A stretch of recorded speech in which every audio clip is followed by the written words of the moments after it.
إن الحمد لله نحمده ونستعينه ونستغفره ونعوذ بالله من شرور أنفسنا وسيئات أعمالنا من يهده الله فلا مضل له ومن يضلل فلا هادي له وأشهد أن لا إله إلا الله وحده لا شريك له وأشهد أن محمدا عبده ورسوله يا أيها الذين آمنوا اتقوا الله حق تقاته ولا تموتن إلا وأنتم مسلمون يا أيها الناس اتقوا ربكم الذي خلقكم من نفس واحدة وخلق منها زوجها وبث منهما رجالا كثيرا ونساء واتقوا الله الذي تساءلون به والأرحام إن الله كان عليكم رقيبا يا أيها الذين آمنوا اتقوا الله وقولوا قولا سديدا يصلح لكم أعمالكم ويغفر لكم ذنوبكم ومن يطيع الله ورسوله فقد فاز فوزا عظيما أما بعد فإن أصدق الحديث كتاب الله تعالى وخير الهدي هدي محمد صلى الله عليه وسلم وشر الأمور محدثاتها وكل محدثة بدعة وكل بدعة ضلالة وكل ضلالة في النار أما بعد. Donc le sujet de cette conférence a pour titre Conseil aux convertis à l'islam. Convertis, hommes et femmes bien sûr. Parce que, walillahi alhamd, les convertis à l'islam sont de plus en plus nombreux, quel que soit le pays dans lequel ils se trouvent. Les convertis ne font que s'accroître jour après jour, mois après mois, année après année. Cela est un fait constaté et cela nous prouve la puissance d'Allah subhanahu wa ta'ala, qu'Allah azza wa jal est capable de toutes choses. Allah azza wa jal fait en sorte que de plus en plus de personnes embrassent l'islam, se convertissent à cette seule et unique religion agréée d'Allah subhanahu wa ta'ala, malgré que proportionnellement les attaques qui visent l'islam, les stratagèmes qui ont pour but d'affaiblir l'islam et les musulmans accroît eux aussi. Mais comme l'a dit Allah Azza wa Jal, yuriduna yutfi'u nur Allah bi afwahihim, et ils veulent éteindre la lumière d'Allah par leur bouche, mais Allah fait en sorte que sa lumière persiste, n'en déplaise aux mécréants. Parce que les convertis, hommes et femmes, sont de plus en plus nombreux, ils ont besoin que des directives leur soient données. Ils ont besoin que des conseils leur soient apportés, des conseils qui prennent en compte leur situation, leurs particularités, le fait que leur entourage n'est pas un entourage musulman, et découle de cela de nombreuses conséquences, de nombreuses questions auxquelles les convertis cherchent réponse.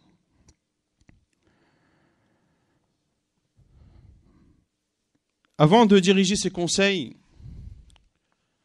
l'on se doit de connaître tout d'abord la voie du prophète sallallahu alayhi wa sallam. Comment le prophète sallallahu alayhi wa sallam se comportait avec les convertis à l'islam. Le prophète alayhi salatu wa sallam avait tout d'abord un désir ardent et une grande ferveur dans le fait que les gens se convertissent à l'islam, que les non-musulmans embrassent la religion d'Allah subhanahu wa ta'ala. Le prophète alayhi salatu wa salam avait une immense envie que les gens entrent en islam en grand nombre. Et cela le peinait, sallallahu alayhi wa sallam, lorsque des gens persistaient dans leur mécréance. Allah Azza wa Jal nous cite cela dans le Coran. En surat Ash-Shu'ara, Allah Azza wa Jal dit à son prophète sallallahu alayhi wa sallam: لَعَلَّكَ بَاخِعٌ نَفْسَكَ أَلَّا يَكُونُوا مُؤْمِنِينَ. Et il dit aussi subhanahu wa ta'ala dans surat Al-Kahf: فَلَعَلَّكَ بَاخِعٌ نَفْسَكَ عَلَى آثَارِهِمْ إِن لَّمْ يُؤْمِنُوا بِهَذَا الْحَدِيثِ أَسَفًا. En surat Les Poètes, Allah Azza wa Jal s'adresse à son prophète sallallahu alayhi wa sallam en lui disant: il se peut que tu te consumes de chagrin parce qu'ils ne sont pas croyants. Et dans le verset de la caverne, Allah Azza wa Jal dit: tu vas peut-être te consumer de chagrin parce qu'ils se détournent de toi et ne croient pas en ce discours. Combien de larmes a versé le prophète sallallahu alayhi wa sallam, car il avait ce désir ardent que sa communauté sallallahu alayhi wa sallam soit sur le droit chemin. Et lorsque l'on parle, hamakallah, de la communauté de Muhammad sallallahu alayhi wa sallam, vous savez qu'il y a deux sortes de communautés. Il y a ummatul ijaba wa ummatu ad-da'wa. La communauté de Muhammad sallallahu alayhi wa sallam, il y a ceux qui ont répondu à l'appel et il y a ceux vers qui l'appel est dirigé. Par exemple, les juifs et les chrétiens qui vivent à notre époque, font-ils partie de la communauté de Muhammad sallallahu alayhi wa sallam? Oui, mais la communauté vers qui l'appel est dirigé. Quant aux musulmans, ceux qui ont répondu à l'appel de l'islam, à l'appel d'Allah et de son envoyé sallallahu alayhi wa sallam, ils font partie de la communauté de Muhammad sallallahu alayhi wa sallam, mais ummatu al-ijaba, ceux qui ont répondu à l'appel. Abdullah ibn Amr ibn al-As radiyallahu anhu,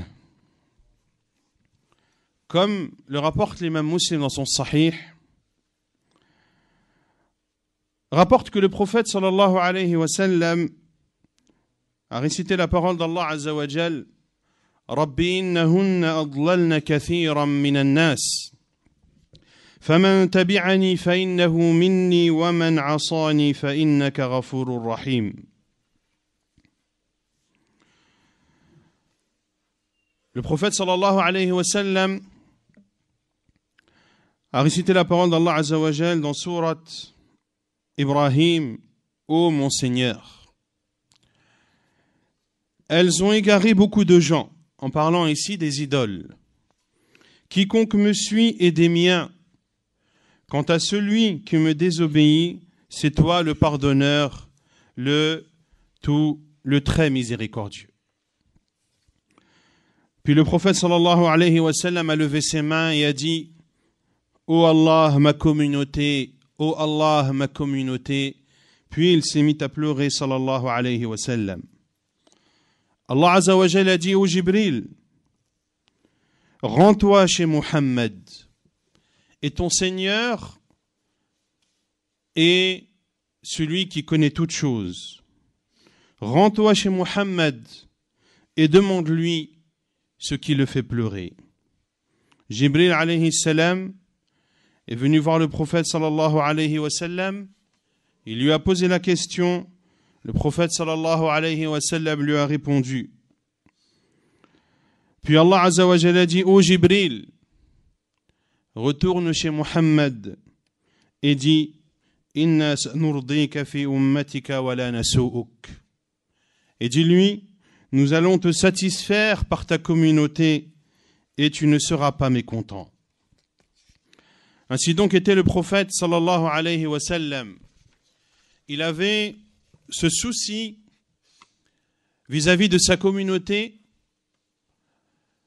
pour que ceux de Ummatud Da'wah qui n'avaient pas répondu à l'appel y répondent, et il avait le souci également de ceux qui étaient musulmans afin qu'ils suivent le droit chemin. De la même façon, le prophète alayhi salatu wassalam exprimait sa joie et son bonheur lorsque une personne embrassait l'islam, lorsqu'une personne proclamait sa soumission à Allah subhanahu wa ta'ala.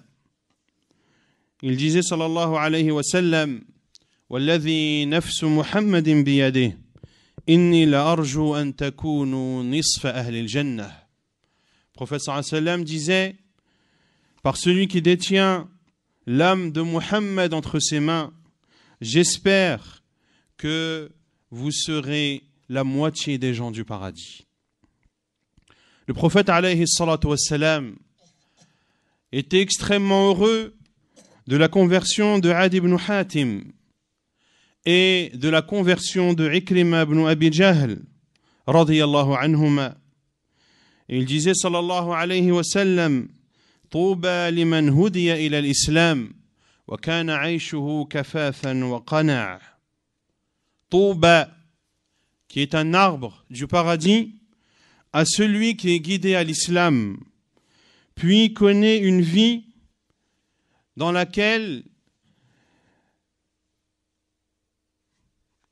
il répond et subvient à ses besoins et se contente de ce qu'il a.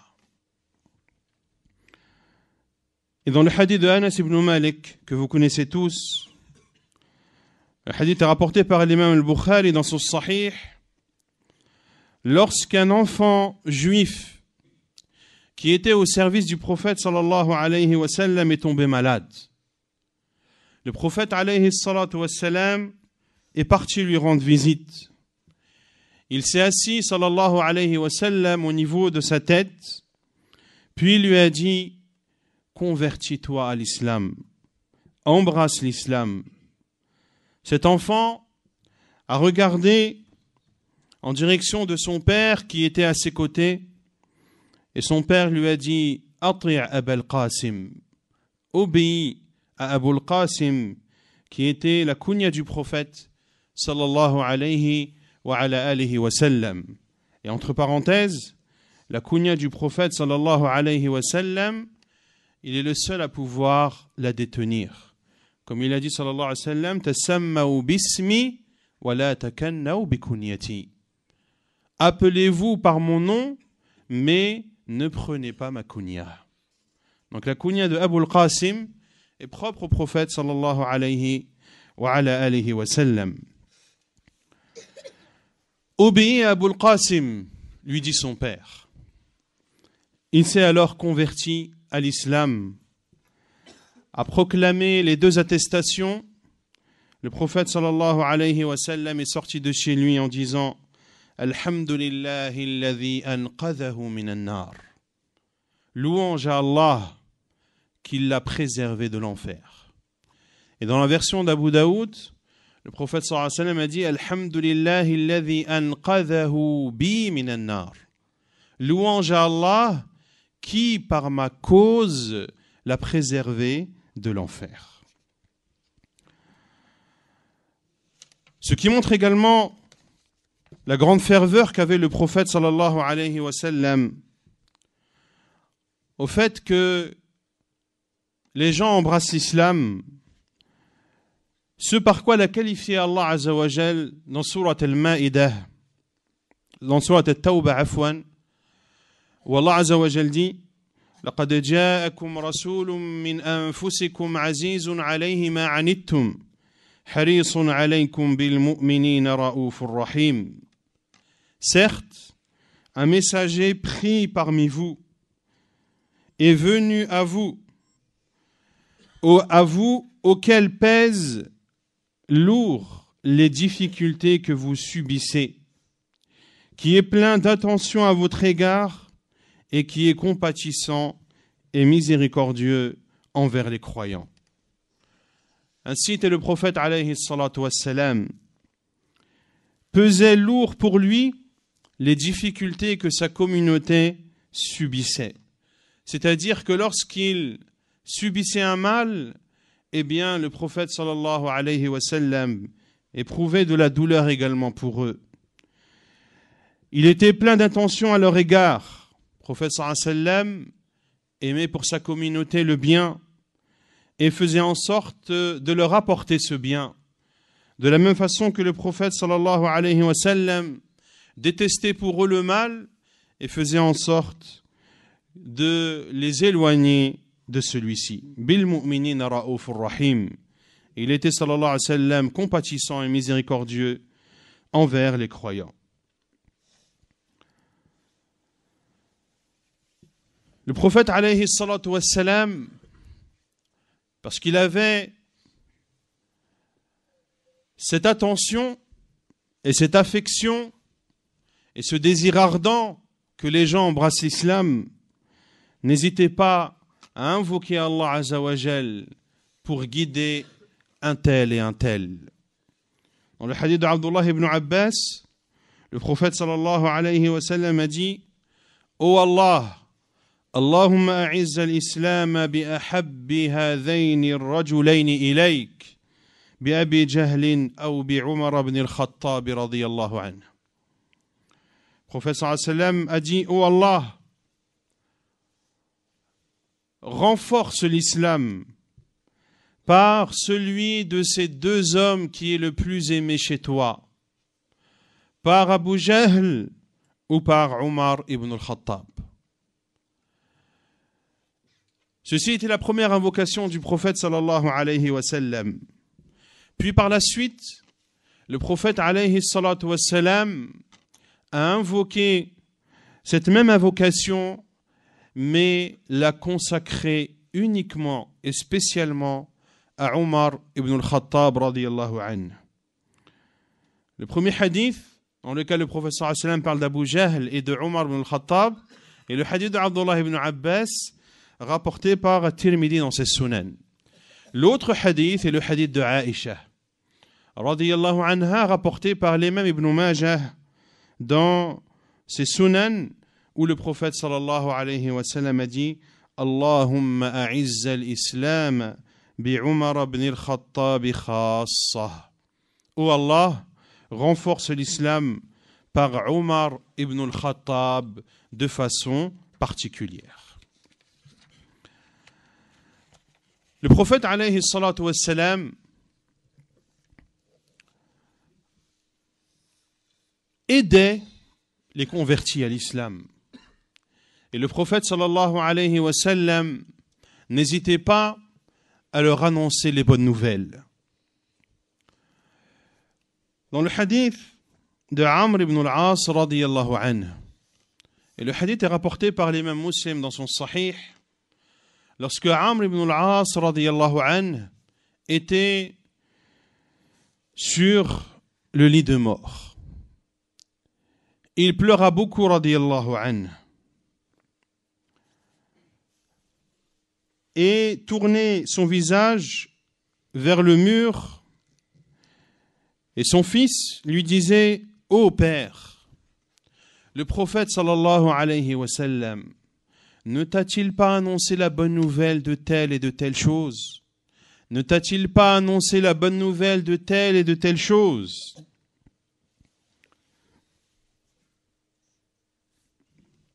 Puis Amr ibn al-As radiyallahu anhu s'est dirigé vers son fils et lui a dit: la meilleure des choses que nous préparons, que nous puissions préparer, est l'attestation que nul ne mérite d'être adoré qu'Allah et que Muhammad sallallahu alayhi wa sallam est l'envoyé d'Allah. Quant à moi, donc ici c'est Amr ibn al-As radiyallahu anhu qui raconte à son fils: quant à moi, j'ai traversé 3 étapes. Si tu m'avais vu, il n'y avait pas une personne qui détestait plus le prophète sallallahu alayhi wa sallam que moi. Et il n'y avait pas une personne qui souhaitait le plus, s'il en avait l'occasion, de tuer le prophète sallallahu alayhi wa sallam. Et si j'étais mort dans cette situation, je ferais partie des gens de l'enfer. Puis, lorsqu'Allah Azza wa Jal a fait pénétrer l'islam dans mon cœur, je suis parti voir le prophète sallallahu alayhi wa sallam. Et je lui ai dit, tends-moi ta main droite afin que je te prête allégeance. Le prophète sallallahu alayhi wa sallam a alors tendu sa main droite, puis Amr ibn al-As radiyallahu anhu dit, puis j'ai enlevé ma main. Le prophète sallallahu alayhi wa sallam lui a dit, Ma laka ya Amr? Qu'as-tu, ô Amr? J'ai répondu, je veux poser ma condition. Le prophète sallallahu alayhi wa sallam lui a dit, Tashtaritu bimadha? Quelle est ta condition? Il voulait poser une condition avant de proclamer son islam. Il a répondu, radiyallahu anhu, Qultu an yughfar li. Ma condition est que mes péchés, tous mes péchés soient pardonnés. Car il savait, radiyallahu anhu, à quel point il était dans la mécréance, il était ancré dans la mécréance au point de détester énormément le prophète sallallahu alayhi wa sallam, et que si l'occasion lui était possible, eh bien qu'il n'hésiterait pas à tuer le prophète sallallahu alayhi wa sallam. Pour cela que Amr ibn al-As radiyallahu anhu a voulu avoir la certitude qu'en se convertissant à l'islam, qu'Allah Azza wa Jal lui pardonnerait l'ensemble de ses péchés. Le prophète sallallahu alayhi wa sallam lui a dit, Ama alimta anna al-islam yahdimu ma qablah wa anna al-hijrata tahdimu ma qablaha wa anna al-hajja yahdimu ma qablah. Le prophète sallallahu alayhi wa sallam lui a dit, ne sais-tu pas, ô Amr, que l'islam anéantit ce qui le précède, que la hijra anéantit ce qui la précède et que le pèlerinage anéantit ce qui le précède. Puis le hadith d'Amr ibn al-As radiyallahu anhu est assez long lorsqu'il dit par la suite que le prophète sallallahu alayhi wa sallam est devenu la personne la plus aimée chez lui et que c'était la personne envers qui il avait le plus d'estime, et il estimait tant le prophète sallallahu alayhi wa sallam, comme le dit Amr ibn al-As, que si l'on lui demandait de décrire le prophète sallallahu alayhi wa sallam, de décrire physiquement le prophète sallallahu alayhi wa sallam, il en serait incapable, car il estimait tant le prophète sallallahu alayhi wa sallam qu'il ne pouvait le regarder longtemps. Dans ce hadith, le prophète sallallahu alayhi wa sallam n'hésite pas à annoncer les bonnes nouvelles. De la même façon, le prophète alayhi salatu wa sallam n'hésitait pas à aider les convertis à l'islam par ses biens sallallahu alayhi wa sallam et par le bon comportement. Ceci afin de les renforcer dans leur islam et afin qu'ils soient fermes et ancrés dans cette religion. Dans le hadith de Anas, il dit ما سئل رسول الله صلى الله عليه وسلم على الإسلام شيئا إلا أعطاه قال فجاء رجل فأعطاه غنما بين جبلين فرجع إلى قومه فقال يا قوم أسلموا فإن محمدا يعطي عطاء لا يخشى الفاقة. Dans le hadith de Muslim, hadith de Anas radiyallahu anhu, il dit que le prophète sallallahu alayhi wa sallam n'a pas été, non, on ne lui a pas demandé une chose par l'islam sans que le prophète sallallahu alayhi wa sallam ne la donne. Un homme est venu vers le prophète sallallahu alayhi wa sallam. Le prophète alayhi salatu wa sallam lui a donné un troupeau d'ovins qui était entre deux montagnes. L'homme est retourné vers son peuple et a dit: ô peuple, embrassez l'islam, car Muhammad donne d'une façon abondante. Il n'a pas peur de la pauvreté. Ainsi était le prophète sallallahu alayhi wa sallam. Il donnait comme celui qui donne, ne redoutant pas la pauvreté. Anas radiyallahu anhu dit qu'il était possible qu'un homme se convertisse pour la dunya. Mais lorsque l'islam pénètre son cœur, alors l'islam est meilleur pour lui que cette terre et tout ce qu'elle contient. C'est-à-dire qu'il était possible qu'un homme vienne se convertir pour un but mondain, pour un bénéfice matériel. Son intention n'est au début pas bonne, mais lorsque la lumière de l'islam pénètre son cœur, lorsque sa poitrine connaît la douceur de la foi, c'est alors que l'islam devient pour ce musulman bien plus cher à ses yeux que cette vie d'ici-bas et tout ce qu'elle contient.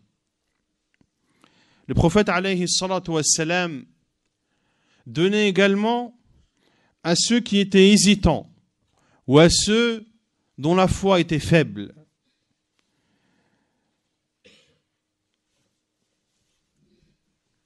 Et dans l'histoire connue rapportée par Al-Bukhari et Muslim,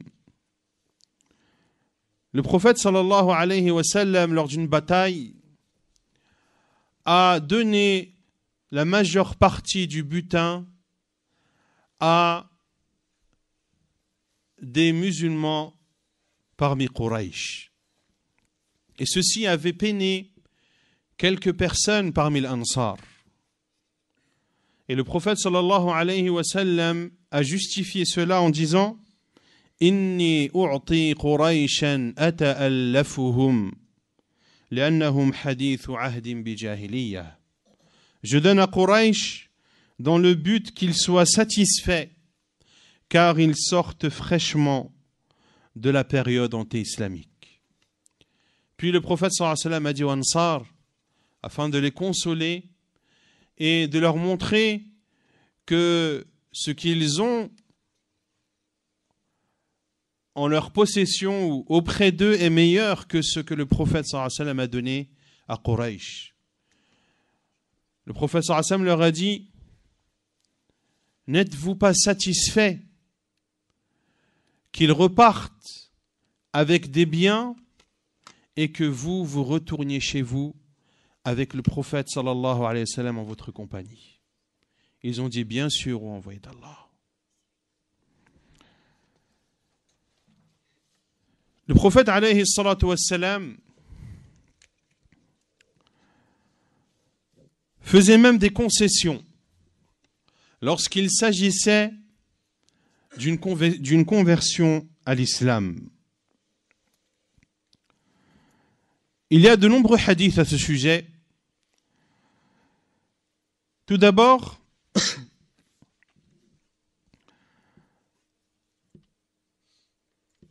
la parole de Wahb, qui dit: j'ai demandé à Jabir radiyallahu anhu au sujet de Thaqif, qui avait prêté allégeance au prophète sallallahu alayhi wa sallam. La tribu de Thaqif, qui est une tribu qui se trouve à Taïf et aux alentours de Taïf. Taïf qui est à peu près 90 km de la Mecque, à peu près. Et ils sont venus en grand nombre chez le prophète sallallahu alayhi wa sallam.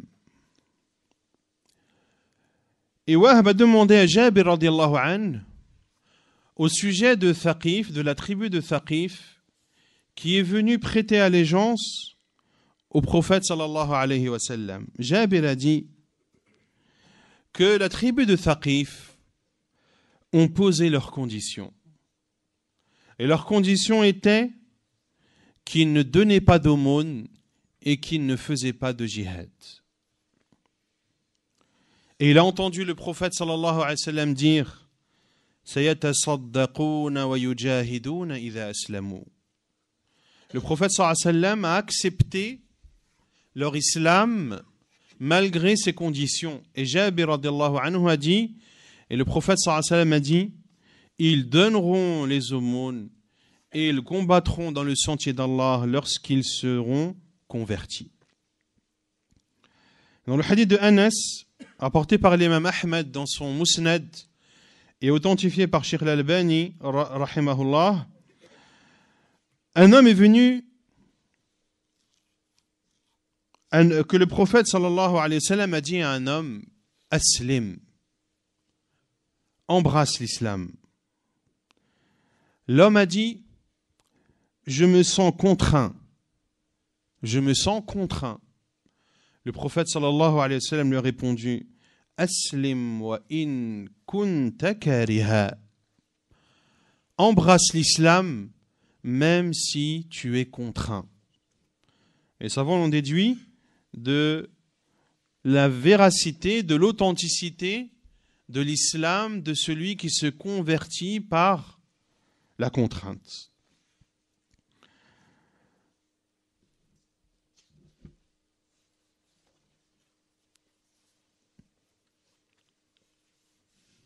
Et selon Nasr ibn Asim, et le hadith est rapporté par l'imam Ahmed également et authentifié par Sheikh al-Albani, rahimahullah, Nasr ibn Asim rapporte qu'un homme est venu voir le prophète sallallahu alayhi wa sallam. Il est parti voir le prophète sallallahu alayhi wa sallam pour se convertir à l'islam en posant une condition. Quelle était sa condition? De n'accomplir que 2 prières par jour. De n'accomplir que 2 prières par jour. فَقَبِلَ ذَلِكَ مِنْهُ صَلَى اللَّهُ عَلَيْهِ وَسَلَّمَ. Et le prophète sallallahu alayhi wa sallam a accepté cela de lui. L'imam al-Shawkani rahimahullah dit que ces hadiths prouvent qu'il est autorisé de prêter allégeance à un non-musulman et d'accepter son islam même si il pose une condition nulle. Et Al-Hafid ibn Rajab rahimahullah a dit, et il est connu que le prophète sallallahu alayhi wa sallam acceptait tous ceux qui venaient à lui pour entrer en islam après avoir attesté des 2 attestations. Donc lorsqu'une personne venait attester les 2 attestations que nul ne mérite d'être adoré qu'Allah et que Muhammad sallallahu alayhi wa sallam était l'envoyé d'Allah, le prophète sallallahu alayhi wa sallam considérait cela uniquement comme un moyen d'embrasser l'islam, sans prêter attention aux autres choses. Et nul doute que celui qui se convertit avec des manquements est meilleur pour lui que de persister dans la mécréance. Ainsi était le prophète alayhi salatu wassalam envers les convertis. Quels sont les conseils que l'on peut donner à ceux qui se convertissent à l'islam? Tout d'abord, lorsqu'ils se convertissent, on doit les enjoindre à se laver, à faire le ghusl,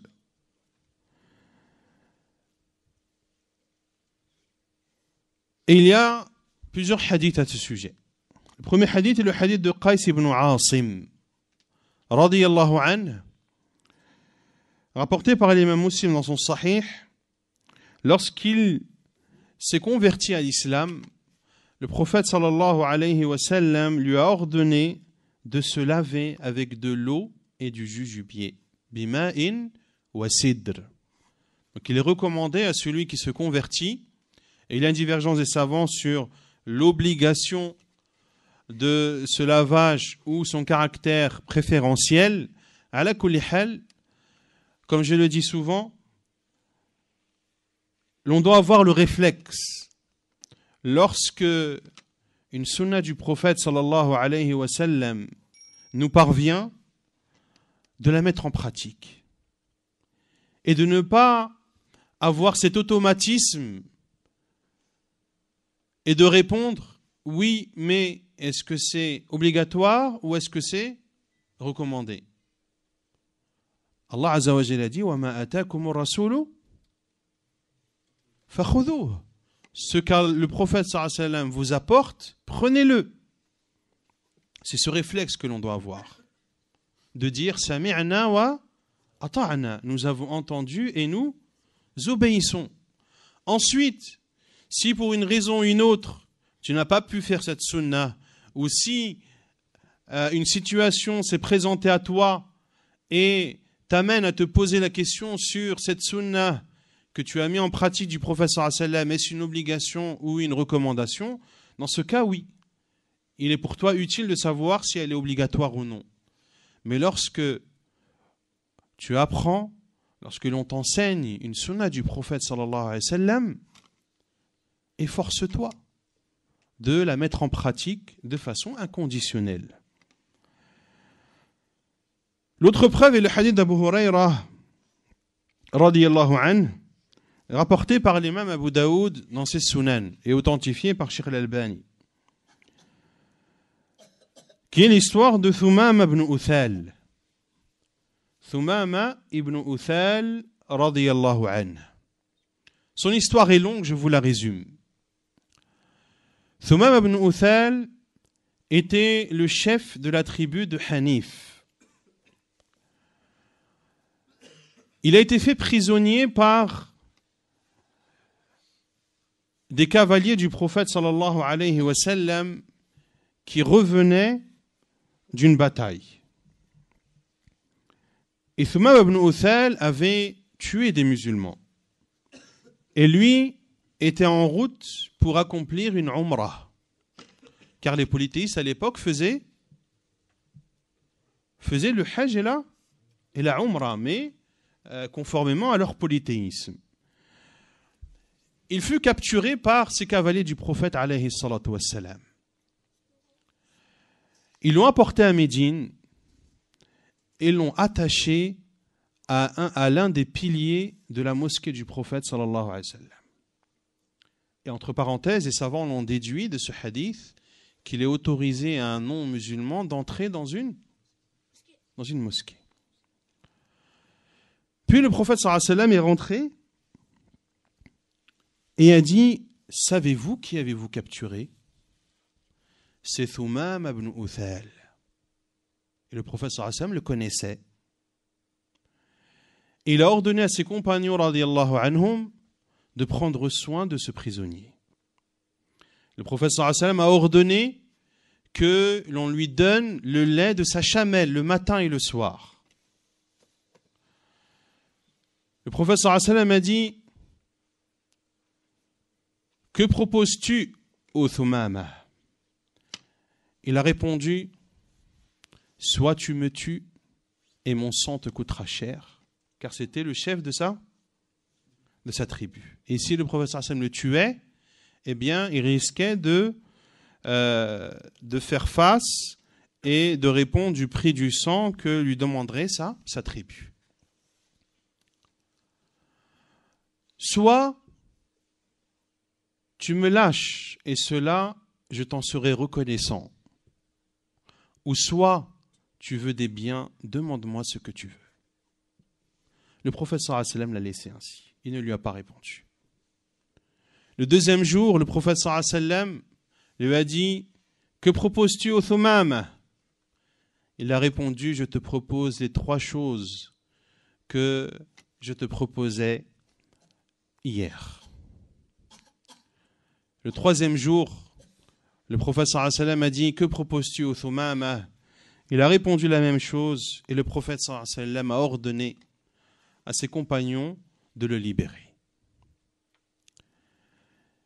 Il a pris sa chamelle et est parti dans des palmiers à proximité de la mosquée du prophète sallallahu alayhi wa sallam, s'est lavé, puis est revenu vers le prophète alayhi salatu wa sallam et a proclamé son islam.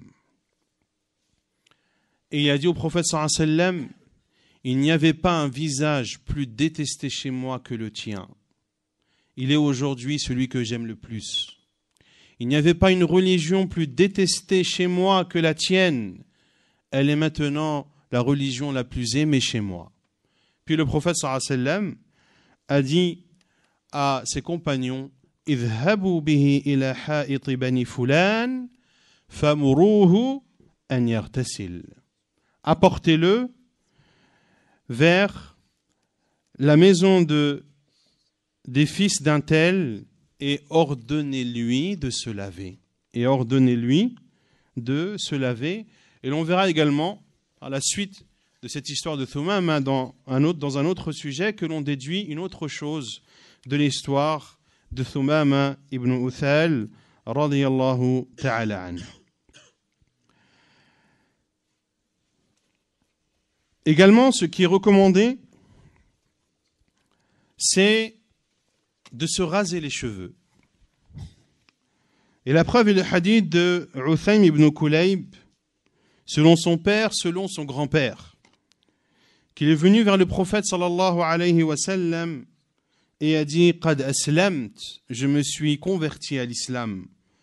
Le prophète sallallahu alayhi wa sallam lui a dit « Alqi anka sha'ra al-kufri wakhtatin » débarrasse-toi des cheveux de la mécréance et circoncis-toi. Et c'est la troisième chose qui est demandée aux convertis. De se raser les cheveux, les savants ont divergé sur les cheveux de la mécréance.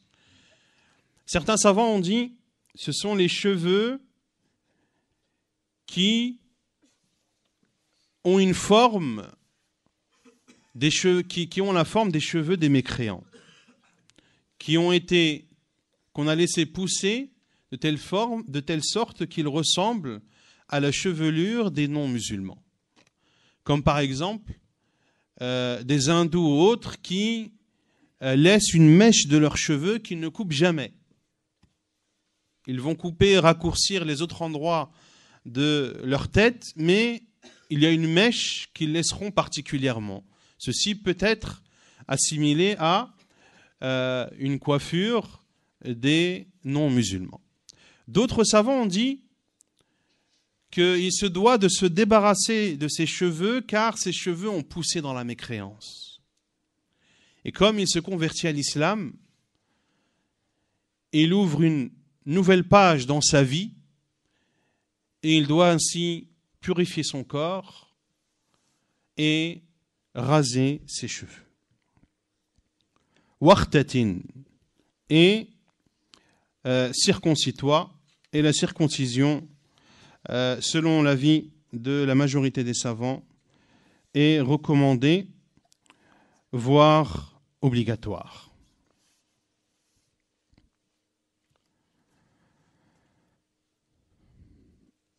Et vous connaissez tous le hadith où le prophète sallallahu alayhi wa sallam nous informe que Ibrahim alayhi salam s'est circoncis à quel âge? À 80 ans. Que Ibrahim alayhi salam ikhtatana wa huwa ibn 80, comme le hadith est rapporté par Al-Bukhari et Muslim. Concernant la circoncision, les savants disent que ce n'est pas un sujet qui doit être abordé avec une personne nouvellement convertie. Surtout avant qu'il se convertisse. Car c'est un sujet qui pourrait le le freiner, voire même lui faire rebrousser chemin. Ainsi, lorsque l'on sait que telle ou telle personne qui désire se convertir à l'islam a des réticences face à la circoncision, c'est un sujet qu'il ne faut pas aborder dans l'immédiat avec lui jusqu'à ce qu'il soit ancré dans l'islam. Par la suite, ce jugement lui sera exposé, incha'Allah ta'ala. Également, le nouveau converti à l'islam se doit d'apprendre Surat al-Fatiha. Car Surat al-Fatiha, Surat l'ouverture, est un pilier de la prière. Le prophète sallallahu alayhi wa sallam dit La salata liman lam yaqra bi fatihatil kitab. Point de prière pour celui qui ne récite pas l'ouverture du livre. Et bien sûr, Surat al-Fatiha doit être appris en arabe. Ce n'est pas la traduction qu'il faut apprendre et réciter la traduction, non. La traduction, ce sont les sens approximatifs du Coran. Ce n'est pas le Coran. Et celui qui n'a pas la possibilité d'apprendre de suite Surat al-Fatiha, il se doit de faire le tasbih, le tahmid, le tahlil, le takbir, comme cela a été dit par le prophète sallallahu alayhi wa sallam, et on le verra par la suite lors des questions-réponses que les convertis se posent souvent. Il doit bien sûr apprendre les ablutions, car les ablutions sont une condition de la prière. Il se doit d'apprendre le jeûne du Ramadan. S'il se convertit pendant la journée du mois du Ramadan, s'il se convertit après le lever du soleil, il se doit de jeûner le reste de la journée. Et s'il se convertit avant le Fajr, il doit alors placer son attention pour jeûner ce jour ainsi que la fin du mois. Et bien sûr, les jours du Ramadan qu'il n'aura pas jeûné, car avant sa conversion, il n'aura pas à les rattraper par la suite. Celui donc qui se convertit le 16 de Ramadan par exemple, eh bien, il continue à jeûner après sa conversion le reste du mois du Ramadan, et les 14 premiers jours du Ramadan qu'il n'a pas jeûné, il n'aura pas à les rattraper. De même pour Zakat al-Fitr. S'il se convertit après le Maghrib du dernier jour du Ramadan, Zakat al-Fitr n'est pas obligatoire pour lui.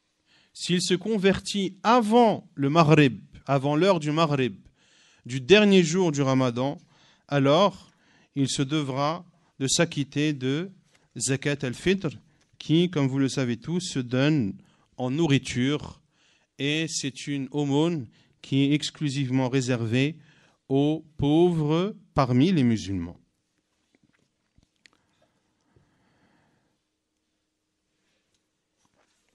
Également, celui qui se convertit à l'islam se doit de respecter ses engagements ou ses serments ou ses vœux qu'il aurait accomplis avant l'islam, si cela est conforme à la législation musulmane.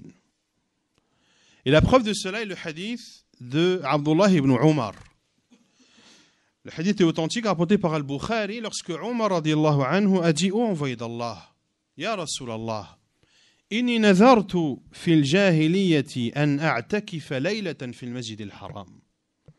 فقال له رسول الله صلى الله عليه وسلم أوفي بنذرك. » Omar radiallahu anhu a dit: « Ô envoyé d'Allah, j'ai fait le vœu avant ma conversion de faire une retraite spirituelle d'une nuit dans la mosquée sacrée de la Mecque. » Le prophète sallallahu alayhi wa sallam lui a dit: « Mets en application ton vœu. » Et le vœu, c'est le fait de s'obliger quelque chose qui à la base ne l'est pas.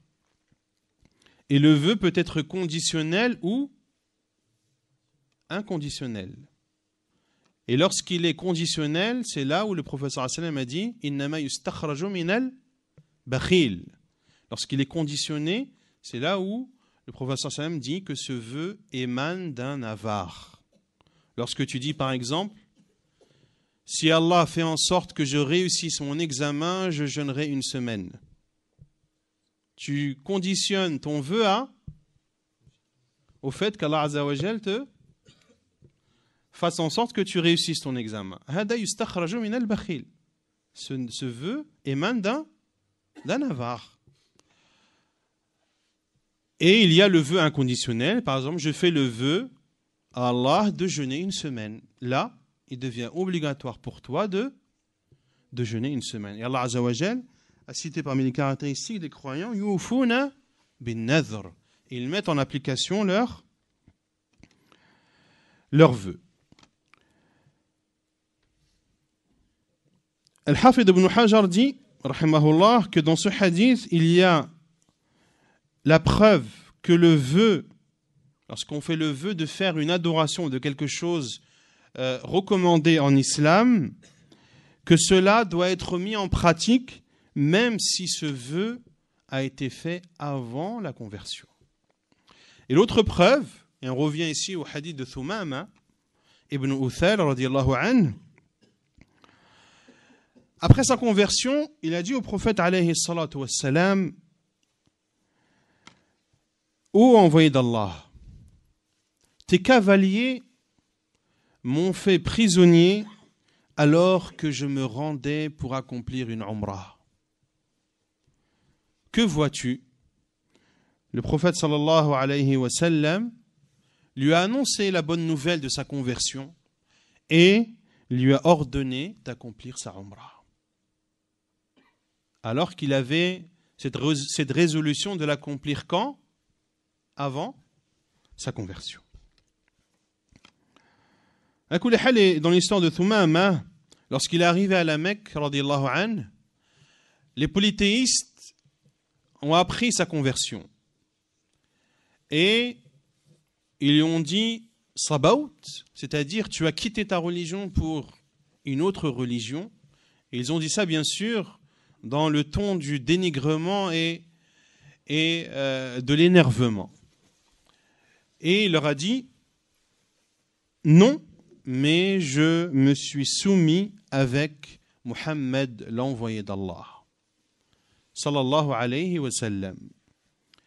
Et Thumama ibn Uthal, lorsqu'il a vu que les polythéistes de la Mecque se comportaient ainsi vis-à-vis de lui, il les a boycottés. Car sa tribu de Banu Hanif avait la particularité d'être les rares à pouvoir fournir les Arabes, les Quraysh de la Mecque, en orge. Et il les a boycottés, radiyallahu anhu, jusqu'au point où les polythéistes se sont plaints au prophète, sallallahu alayhi wa sallam, qui a dû écrire à Thumama afin qu'il puisse réapprovisionner les polythéistes de la Mecque. De façon générale, celui qui se convertit à l'islam se doit tout d'abord de beaucoup remercier Allah Azza wa Jal, de faire les éloges de son Seigneur subhanahu wa ta'ala, de remercier Allah Azza wa Jal pour l'avoir guidé dans cette religion authentique, pour lui avoir facilité cela. Il doit remercier Allah Azza wa Jal de l'avoir choisi parmi tous ces non-musulmans afin de le faire entrer dans sa religion, subhanahu wa ta'ala. Celui qui se convertit à l'islam doit avoir à l'esprit que cette conversion est l'un des bienfaits les plus immenses qui puissent exister. Et il doit savoir que plus il remercie Allah subhanahu wa ta'ala, et plus Allah azza wa jalla le comble de ses bienfaits. Il dit subhanahu وَإِذْ تَأَذَّنَ رَبُّكُمْ لَإِنْ شَكَرْتُمْ لَأَزِيدَنَّكُمْ وَلَئِن كَفَرْتُمْ إِنَّ عَذَابِي لَشَدِيدٌ. Et lorsque votre Seigneur proclame, si vous êtes reconnaissant, très certainement j'augmenterai mes bienfaits pour vous. Mais si vous êtes ingrat, mon châtiment sera terrible.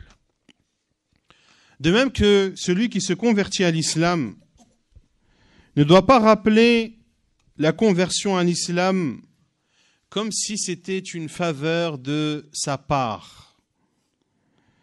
Il ne doit pas attribuer son islam à sa personne, ou à sa force, ou à son intelligence, ou à autre. Mais c'est bel et bien Allah subhanahu wa ta'ala qui l'a comblé de bienfaits par l'islam. Il dit Azza wa Jal, en Surat al-Hujurat, en s'adressant à son prophète sallallahu alayhi wa sallam, il te rappelle leur conversion à l'islam, comme si c'était une faveur de leur part. Dis, ne me rappelez pas votre conversion à l'islam comme une faveur, c'est tout au contraire une faveur dont Allah vous a comblé en vous dirigeant vers la foi, si toutefois vous êtes véridique. Le converti à l'islam et la convertie à l'islam se doivent d'apprendre leur religion, d'apprendre la science religieuse. Une science religieuse qui leur apprendra tout d'abord quelle est leur croyance et comment ils doivent adorer leur Seigneur subhanahu wa ta'ala. D'apprendre sa religion est une obligation, comme l'a dit le prophète sallallahu alayhi wa sallam. Talabul ilmi faridatun ala kulli muslim. L'apprentissage de la science est une obligation qui incombe aux musulmans. Comment apprendre la science? Pour celui qui ne maîtrise pas la langue arabe, de lire des livres traduits en la langue connue, des livres dignes de confiance, des livres des savants de la Sunna. Le converti se doit également d'assister aux cours et aux conférences qu'il y a dans les mosquées, dans lesquelles les cours sont donnés par des gens de la Sunna, par ceux qui se conforment au livre d'Allah, à la Sunna du prophète sallallahu alayhi wa sallam. De façon générale, le converti se doit d'apprendre ce qu'est le tawhid dans les détails. Il se doit d'apprendre ce qu'est le polythéisme, quels sont les moyens qui amènent au polythéisme. Il se doit d'apprendre également les noms et attributs d'Allah subhanahu wa ta'ala. Il se doit d'apprendre la prière, ses piliers, ses conditions, ses obligations, ce qui annule la prière. Il se doit d'apprendre la zakat et les règles qui la régissent. Il se doit d'apprendre le jeûne et ses jugements. Il se doit d'apprendre le pèlerinage et les jugements qui y sont associés. Il se doit d'apprendre ce qui est interdit comme transaction et ce qui est autorisé, et bien d'autres sujets importants relatifs à la législation musulmane. Et le converti et la convertie se doivent également de connaître la voie des pieux prédécesseurs, de connaître les caractéristiques du chemin droit qu'Allah Azza wa Jal nous ordonne d'emprunter. Et il se doit de connaître les voies égarées, non pas parce que ce sont des voies égarées, mais afin de s'en épargner et afin de s'en prémunir. Ainsi, le musulman se renseigne sur les voies égarées pour s'en prémunir et non pas pour connaître les détails de celle-ci. De connaître la voie des salafs, la voie des pieux prédécesseurs, dans la croyance, dans le comportement, dans les adorations, de connaître la voie des pieux prédécesseurs dans les relations des musulmans entre eux, la relation entre les hommes et les femmes, la relation entre les gens de la sunna eux-mêmes, comment se comporter avec les gens non musulmans, comment se comporter avec les gens de l'innovation. Et prendre garde à ne pas emprunter une voie erronée. Et Allah sait à quel point les voies erronées et les chemins égarés sont nombreux à notre époque. Et Allah sait à quel point ces chemins égarés sont exposés devant chacun et chacune d'entre nous. Et le nouveau converti à l'islam se doit d'être très vigilant sur ce sujet. Et il se doit de faire preuve de retenue, de faire preuve de vérification auprès de ceux en qui il a confiance dans leur religion et dans leur science. Nombreux sont les voies égarées. Et s'il y a bien une voie qui, à mes yeux, est celle qui égare le plus les musulmans, en tout cas en France, c'est bien le groupe des frères musulmans. Jama'atul Ikhwan al-Muslimin. Ils égarent les musulmans d'une façon impressionnante. Et lors de la dernière conférence, je vous avais donné des exemples de leur égarement. Celui qui les suit ou celui qui leur prête oreille ne prêtera plus d'attention et d'importance à la sunna du prophète sallallahu alayhi wa sallam. Ils appellent les musulmans à adopter des croyances erronées comme la croyance des Asha'ira. Ils font en sorte d'autoriser aux musulmans tout ce qui est possible à partir du moment où il y a divergence entre les savants. Pour eux, lorsqu'il y a divergence entre les savants, eh bien, tu as le droit de prendre l'avis le plus facile. L'avis qui te convient le plus, toi qui habites en France. Ainsi, ils vont vous autoriser de faire des prêts auprès de vos banques. Ils vont vous autoriser d'écouter de la musique.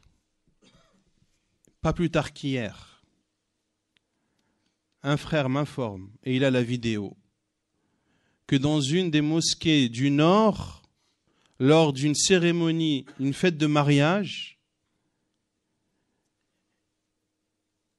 ils ont joué du synthétiseur dans l'enceinte même de la mosquée. Un synthétiseur dans la mosquée, wal'iyadhu billah. Si vous les écoutez, la femme ne prêtera plus attention à l'importance du voile.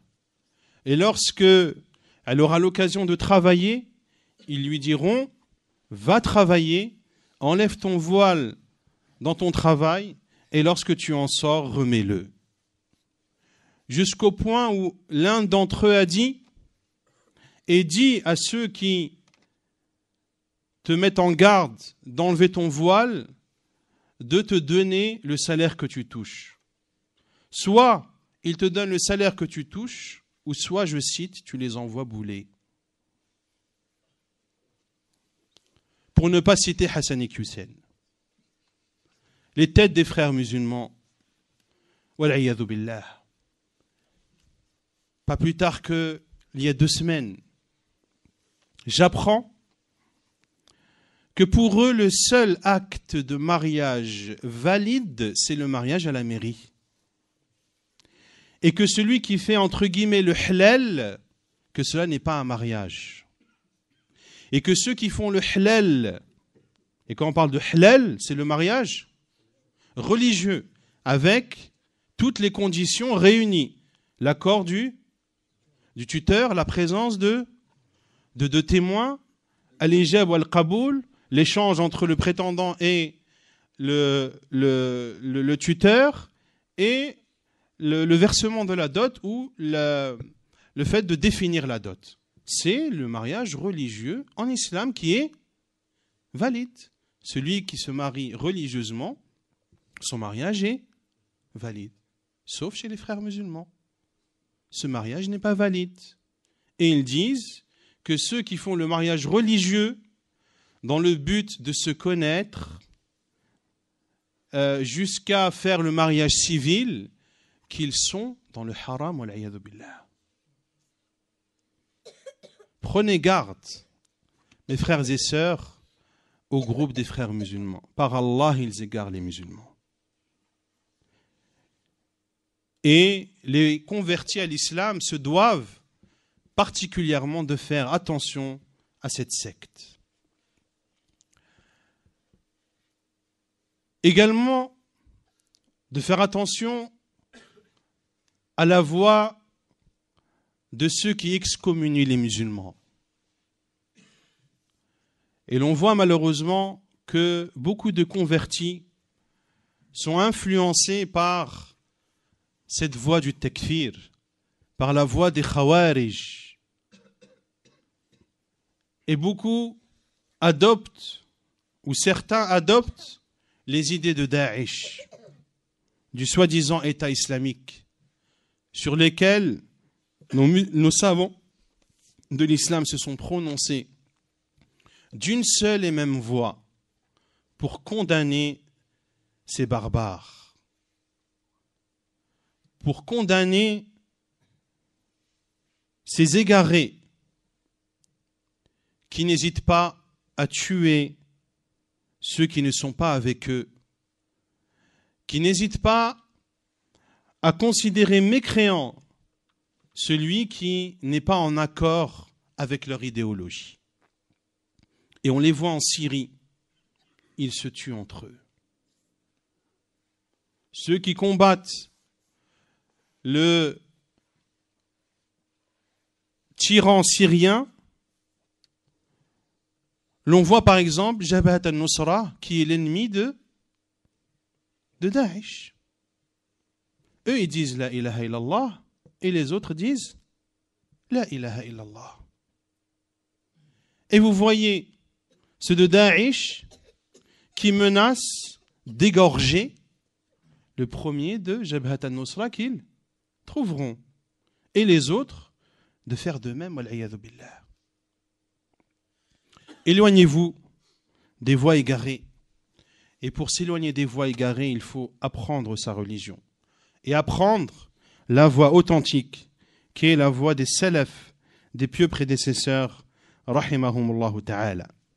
Le converti se doit également de faire parvenir le bien qu'il connaît à son entourage, à son épouse, à ses enfants, à ses proches, à ses voisins et autres, de la meilleure des façons.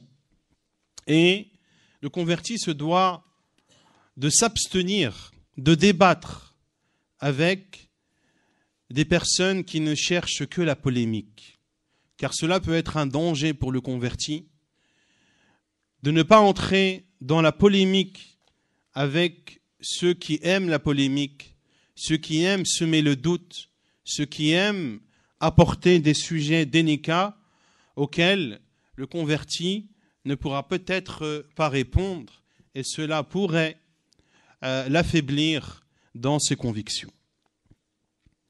Le converti se doit d'apprendre la langue arabe, qui est la langue du Coran et de la Sunna. Il se doit de se consacrer, même s'il le faut entièrement, à l'apprentissage de cette langue, jusqu'à la maîtriser. Et cela doit être l'une de ses priorités, car l'on ne peut goûter à la douceur et à la saveur de l'islam qu'en lisant le Coran et la Sunna dans leur langue initiale et originelle. Le converti se doit de donner une importance particulière au Coran, de l'apprendre et de l'étudier. Et s'il ne lit pas encore l'arabe, de lire une traduction digne de confiance et d'avoir le Coran ou la traduction de ses sens à ses côtés, en la lisant, en la méditant et en mettant en pratique les préceptes qui y sont contenus. Le converti se doit de faire en sorte que sa conversion soit la meilleure possible.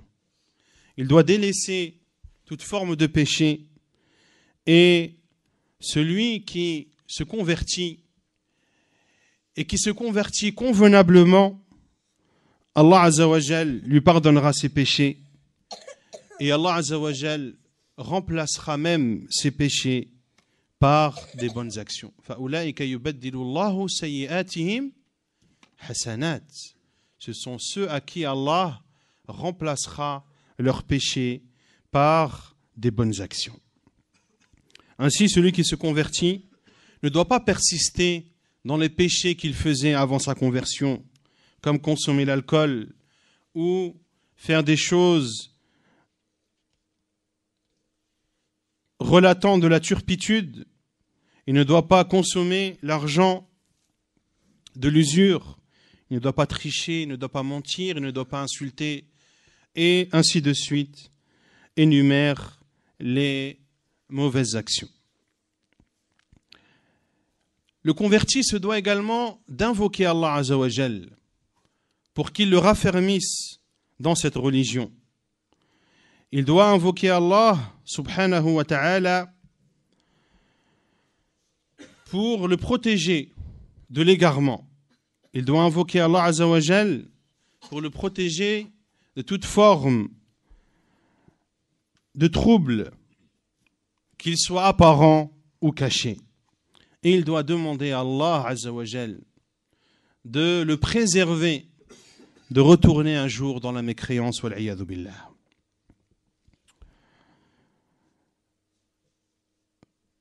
D'autres conseils que je pourrais donner aux convertis, à ceux qui, après leur conversion, se rendent compte qu'ils sont possédés par un djinn, par exemple. Ils doivent faire attention lorsqu'ils recherchent une personne pour faire la ruqyah, de ne pas se rendre chez le premier venu. Car malheureusement, beaucoup, ou un grand nombre, sont des charlatans et profitent de la naïveté des convertis, et en particulier des sœurs converties. Ils profitent de leur naïveté pour parfois abuser d'elles. Soit abuser de leur argent, ou soit, comme je l'ai appris de sources sûres, de ceux qui n'hésitent pas à faire des attouchements, wal iyadhu billah. Que ces charlatans aient de la part d'Allah ce qu'ils méritent. Pareil pour le mariage. Une sœur convertie doit faire attention lorsqu'elle se marie, de bien se renseigner sur la personne, ne pas se contenter de dire « on a dit sur un tel qu'il est ainsi, il connaît telle et telle sourate, il fait telle et telle chose ». Non, elle se doit de se renseigner de façon approfondie, surtout les sœurs converties. Car les sœurs converties sont convoitées. Elles sont convoitées et malheureusement, elles ne sont pas assez assistées. Parce que leur entourage n'est pas musulman, parce que souvent, ces sœurs converties sont dans des situations difficiles avec leur famille, et souvent leur seule issue est le mariage. Ainsi pour elles, le mariage est une sorte de sauvetage. Et lorsqu'on leur lance une bouée, eh bien, elles l'attrapent à bras le corps, sans se soucier si cette bouée est trouée ou non, etc., etc. Ainsi, dans le sujet du mariage, les convertis doivent être vigilants plus que les autres et demander, faire une enquête, se renseigner de façon approfondie sur celui qui se présente à elle. Car malheureusement, l'on voit certaines personnes qui embellissent les paroles. Lorsque tu l'entends parler, tu dis « Hada Sheikhul Islam ibn Taymiyyah ». Et quelques mois après, tu vois que cette sœur vit un enfer avec lui. Et je ne dis pas ça en disant que c'est quelque chose qui arrive systématiquement. Je ne dis pas ça pour viser les frères salafis, comme le font certains, en faisant une généralité que tous les barbus avec le qamise raccourci, c'est tous les mêmes. Ils viennent avec un grand sourire, mais à l'intérieur d'eux, ce sont des barbares. Non. Je parle de cas qui existent et qui ont existé, de personnes qui s'amusent dans le mariage. Il se marie avec un tel 2 semaines, puis il divorce et il va en chercher une autre, 3 semaines et ainsi de suite. Et le procédé est le même à chaque fois. Sortir des paroles en arabe, faire des éloges, faire des promesses vides de sens, tout cela pour amadouer la pauvre femme désespérée qu'il y a devant lui et qui cherche une issue à sa situation. Ainsi, également à ces personnes, qu'Allah les punisse comme ils le méritent. Car ces femmes, les converties ou autres, qui recherchent un mari pour fonder une famille, pour adorer Allah Azza wa Jal, pour avancer dans leur religion, pour éduquer une descendance pieuse, lorsqu'elle est trahie par des énergumènes de cette espèce, cela fait de la peine. Et que ces personnes qui ont ces mauvaises intentions, qui prennent le mariage comme un jeu, qu'ils se rappellent qu'Allah Azza wa Jal est le plus fort, qu'Allah Azza wa Jal est le Seigneur de l'univers, et que celui qui porte atteinte à l'un des alliés d'Allah, Allah Azza wa Jal lui déclare la guerre. Man aada li waliyan faqad adhantuhu bil harb. Que celui qui porte atteinte à l'un de mes alliés, je lui déclare la guerre. Également, le conseil que je donne aux convertis, c'est de faire un testament au cas où ils décéderaient dans cette terre de mécréance. Un testament dans lequel ils stipulent clairement que leur religion c'est l'islam et que s'ils meurent, qu'ils soient enterrés dans un cimetière musulman. Et ce conseil est d'autant plus dirigé aux convertis qui ne sont pas mariés, ceux qui ont encore leurs parents non musulmans. Et s'ils sont en conflit avec leurs parents, et si Allah Azza wa Jal a décidé que son temps de vie se termine, il se peut que ses parents décident de ne pas prendre en considération son islam et de l'enterrer conformément à la religion chrétienne ou juive ou autre. Ainsi, le musulman se doit de se prémunir. Et il y a des actions légales que le converti peut faire pour se protéger et pour s'assurer que si il était amené à mourir, que ses funérailles se feraient conformément aux préceptes de l'islam. D'écrire un testament, et le testament doit être écrit à la main, non pas tapé à l'ordinateur ou autre, et il doit être authentifié et remis auprès d'un notaire qui enregistrera ce testament dans ce qu'ils appellent le fichier central des dispositions de dernière minute. Et ceci sera une action que le converti aura fait et personne ne sait. Comme l'a dit Allah Azza wa Jal, وَمَا تَدْرِي نَفْسٌ مَاذَا تَكْسِبُ غَدًا وَمَا تَدْرِي نَفْسٌ بِأَيِّ أَرْضٍ تَمُوتُ. Et aucune âme ne sait ce qu'elle fera demain, et aucune âme ne sait dans quelle terre elle va mourir.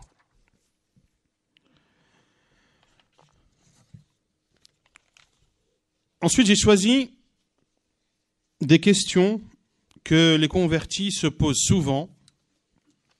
Étant donné que le temps est court, je vais, Inch'Allah Ta'ala, citer les questions et apporter les réponses brèves, sachant que chaque réponse apportée émane des savants de l'islam. Tout d'abord, la première question, est-ce qu'il est obligatoire pour qu'une conversion soit authentique et valide, qu'elle soit faite devant une assemblée?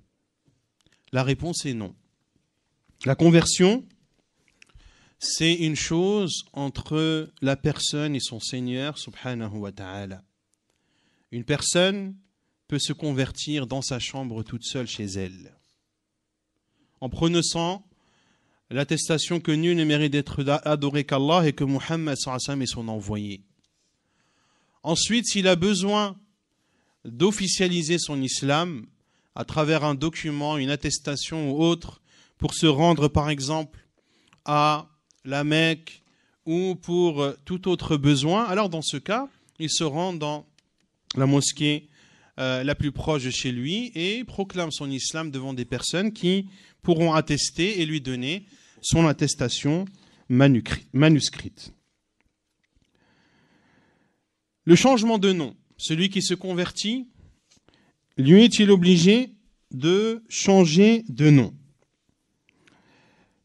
La réponse est non, comme le dit Cheikh Ibn Baz, rahimahullah ta'ala, qu'il n'est pas obligatoire de changer de nom, sauf si son nom signifie le serviteur d'autre qu'Allah. Lorsque son nom a une mauvaise signification, soit lorsque c'est le serviteur d'autre qu'Allah, ou lorsque le sens de son nom est mauvais.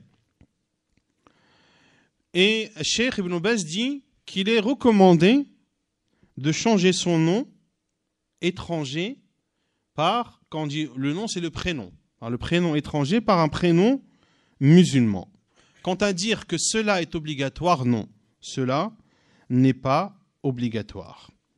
Sauf pour celui, par exemple, qui s'appelle Abdul Masih, le serviteur du Christ, ou autre parmi les noms dans lesquels on comprend qu'il est l'esclave d'autre qu'Allah. Dans ce cas, c'est une obligation, et ceci à l'unanimité des savants, de changer son nom.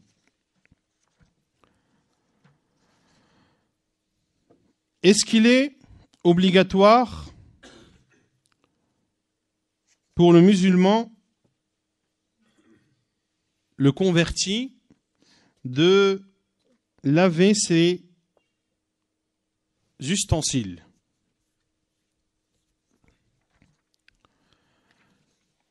La réponse de Cheikh Ibn Baz, rahimahullah, lorsqu'il était questionné sur un réfectoire dans lequel de la nourriture est servie aux musulmans et aux non-musulmans, il dit, rahimahullah, en ce qui concerne les ustensiles, il est impératif pour les musulmans d'avoir des récipients différents de ceux qu'utilisent les non-musulmans pour leurs aliments et leurs produits alcoolisés. Et s'ils n'en trouvent pas, il incombe, et s'il parle aux cuisiniers musulmans qui servent la nourriture, de laver les ustensiles qu'emploient les non-musulmans, puis d'y servir le repas des musulmans.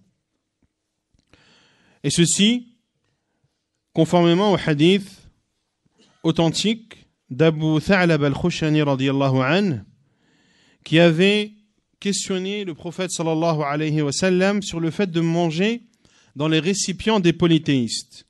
Le prophète sallallahu alayhi wa sallam a dit: ne mangez pas dedans Et si vous ne trouvez rien d'autre, lavez-les et mangez dedans. Quel est le jugement de cacher son islam? Et là, c'est une fatwa de la Lajna Da'ima. Et je vous conseille de vous référer au site alifta.net, et ceci pour les convertis et les non-convertis. Alifta.net, dans lequel des milliers de fatawas des grands savants sont traduites dans tous les domaines, et notamment certaines des fatwas que j'ai entre mes mains proviennent de ce site. Et souvent, l'on trouve les réponses aux questions que l'on se pose. Concernant le fait de cacher son islam, Al-Lajna Da'ima répond à la question d'une sœur de 18 ans qui est encore chez ses parents, dont la mère est chrétienne et sévère, et dont elle redoute la réaction si elle lui annonce sa conversion, d'autant que cette sœur est dépendante de sa mère, elle ne peut subvenir à ses besoins toute seule, etc. Al-Lajna Da'ima, le comité permanent des savants d'Arabie Saoudite, a répondu: premièrement, celui qui se convertit à l'islam et cache sa conversion par crainte qu'une nuisance ne l'atteigne, devra faire ses efforts pour faire connaître à celui qu'il craint les avantages de l'islam, sans lui avouer sa conversion, et qu'il demande à Allah de le guider et d'ouvrir sa poitrine à l'islam. Il aura ainsi la récompense de sa conversion et repoussera par la même occasion la nuisance qu'il craignait pour lui-même. Si ce non-musulman, en l'occurrence ici la mère de cette sœur, ne suit pas, et si la nuisance est toujours possible de sa part, ou si le pays n'autorise pas la manifestation des rites cultuels, il est obligé d'émigrer dans un pays musulman si la personne en a la possibilité. Si elle n'arrive pas à émigrer, en étant parmi les impuissants, al-mustad'afoun, alors Allah Azza wa Jal accepte son excuse, comme le cas de ceux qu'on empêche d'émigrer, ceux qui sont faibles ou les femmes et les enfants. Puis il cite le verset de Surat An-Nisa où Allah Azza wa Jal dit: ceux qui ont fait du tort à eux-mêmes, les anges enlèveront leur âme en disant: où étiez-vous? C'est-à-dire à propos de votre religion. Nous étions impuissants sur terre, dirent-ils. Alors les anges diront: la terre d'Allah n'était-elle pas assez vaste pour vous permettre d'émigrer? Voilà bien ceux dont le refuge est l'enfer. Et quelle mauvaise destination. Puis Allah Azza wa Jal fait exception, à l'exception des impuissants, hommes, femmes et enfants, incapables de se débrouiller et qui ne trouvent aucune voie. À cela, il se peut qu'Allah donne le pardon, et Allah est clément et miséricordieux. Puis Al-Lajna Da'ima dit: cela signifie qu'ils sont incapables de se débrouiller ou de financer leur émigration et ne trouvent pas de voie vers un endroit d'accueil qu'ils décident de quitter s'ils décident de quitter leur pays d'origine. Deuxièmement, quand la femme n'arrive pas à se débrouiller, elle contacte les centres islamiques de son pays s'il y en a, espérant trouver ce qui l'aide et résoudre son problème. Sinon, elle n'a qu'à patienter et attendre la solution d'Allah et demander à Allah de faciliter son affaire, et elle est récompensée en tout cela, tout en s'attachant à l'islam, à ses jugements, à ses obligations, selon sa capacité, car Allah Azza wa Jal dit: fattaqullaha mastata'tum. Concernant le fait de prier pour celui qui ne connaît pas la Fatiha, Cheikh Ibn Baz rahimahullah répond que si le musulman ne peut apprendre Al-Fatiha et que l'heure de la prière arrive avant qu'il n'ait le temps d'apprendre Surat Al-Fatiha, il dira alors dans sa prière: Subhanallah, walhamdulillah, wa la ilaha illallah, wallahu akbar, wa la hawla wa la quwwata illa billahi al-ali al-azim. Comme cela est rapporté du prophète sallallahu alayhi wa sallam, lorsqu'un homme lui a dit: ô envoyé d'Allah, je ne peux pas apprendre une chose du Coran, Et le prophète sallallahu alayhi wa sallam, enseigne-moi ce qui me permettra de compenser cela. Le prophète sallallahu alayhi wa sallam lui a dit, dis Subhanallah, walhamdulillah, wa la ilaha illallah, wallahu akbar, wa la hawla wa la quwwata illa billahi al-ali al-azim. Et le hadith est apporté par l'imam Abu Daoud dans ses sunan. Le fait d'écrire le mushaf, le Coran, en phonétique. Quel est le jugement d'écrire le Coran en phonétique? Car beaucoup de convertis posent la question, je ne sais pas lire l'arabe, est-ce qu'il m'est autorisé d'apprendre le Coran en utilisant le Coran en phonétique? Écoutez la réponse de Hay'at Kibar al-Ulama, du comité des grands savants d'Arabie Saoudite, qui disent, et c'est une fatwa qui date de l'année 1399 de l'Hégire. On est en 1436. Ça fait donc 37 ans. Après avoir étudié le sujet et après avoir débattu, le comité des grands savants d'Arabie Saoudite, à l'unanimité, décide de l'interdiction d'écrire le Coran avec les lettres latines. Les lettres latines, l'alphabet A, B, C, D, E, F, etc. Ou toute autre lettre d'une autre langue.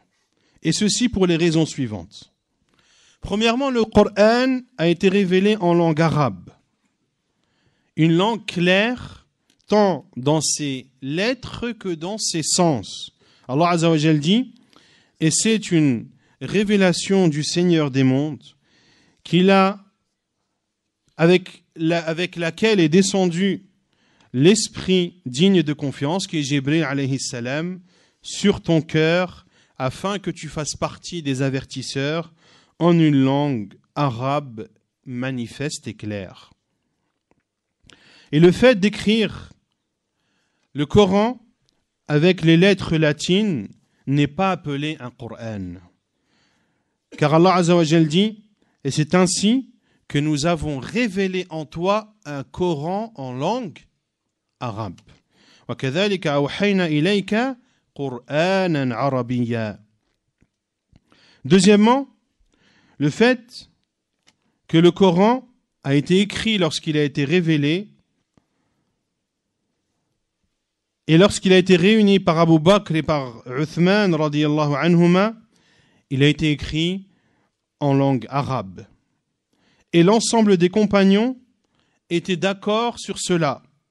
Et les ont suivis, l'ensemble des tabi'in et de ceux qui les ont suivis jusqu'à notre époque. Alors qu'il y avait parmi eux des noms arabes. Est-ce qu'il y avait parmi les compagnons du prophète sallallahu alayhi wa sallam des noms arabes? Oui, il y en avait beaucoup. Mais malgré cela, le Coran a été écrit qu'en langue arabe. Et le prophète sallallahu alayhi wa sallam a dit alaykum bi sunnati wa sunnati al-khulafa'i ar-rashidin al-mahdiyyin min ba'di.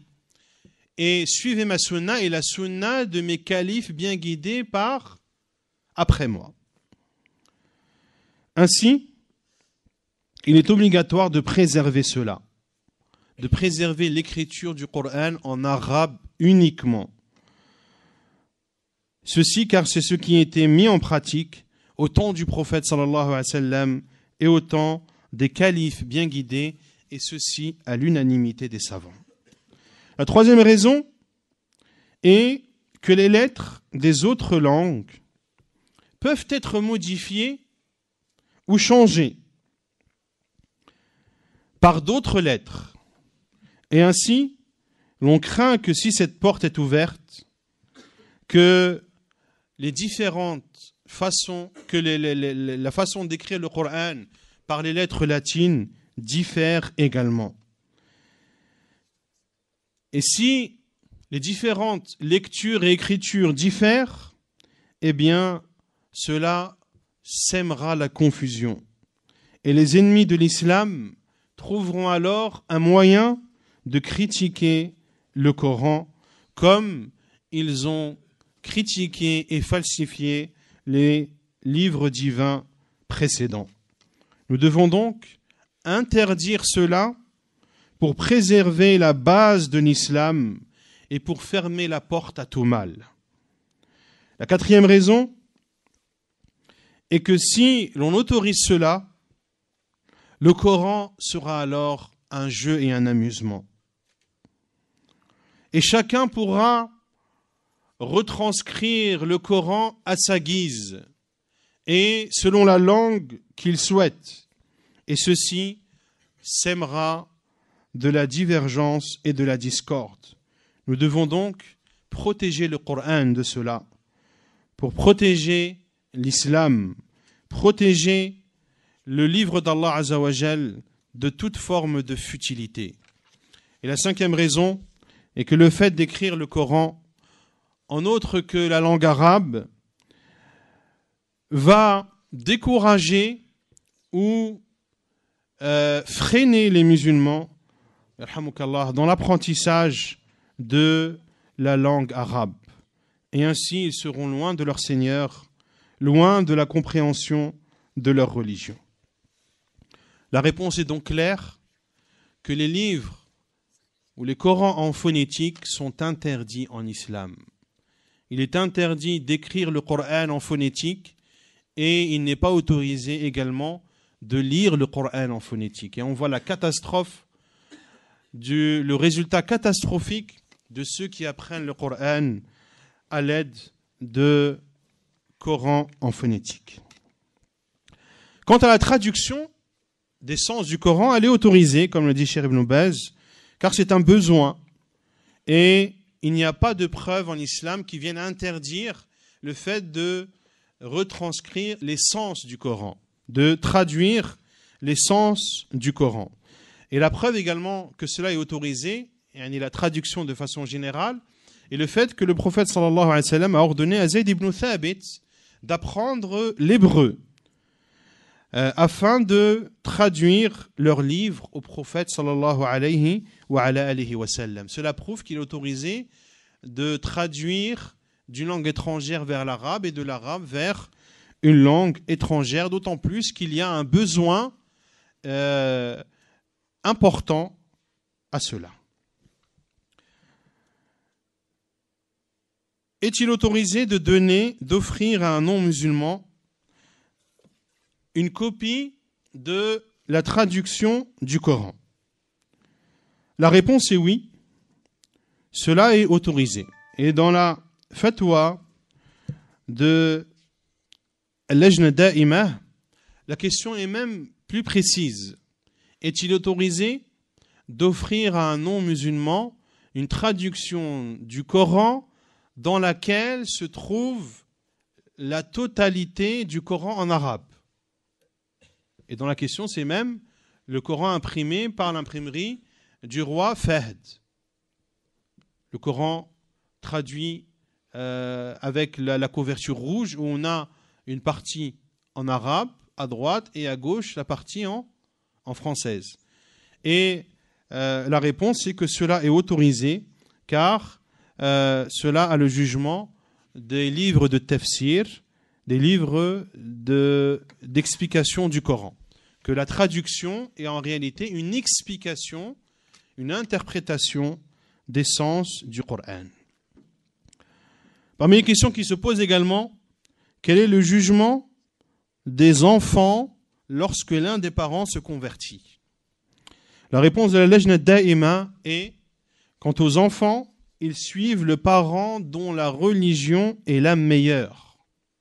Si l'un des époux embrasse l'islam, on juge tous les enfants mineurs musulmans, car l'enfant petit suit le parent ayant la meilleure religion. Quel est le jugement de celle qui se convertit, de la femme qui se convertit, mais le mari, lui, ne se convertit pas? La réponse de la Lajna Da'imah est que si l'homme a embrassé l'islam et son épouse est restée mécréante, donc là on parle d'un homme qui se convertit mais la femme n'est pas musulmane, si elle fait partie des juives ou des chrétiennes, il lui est autorisé de poursuivre avec elles.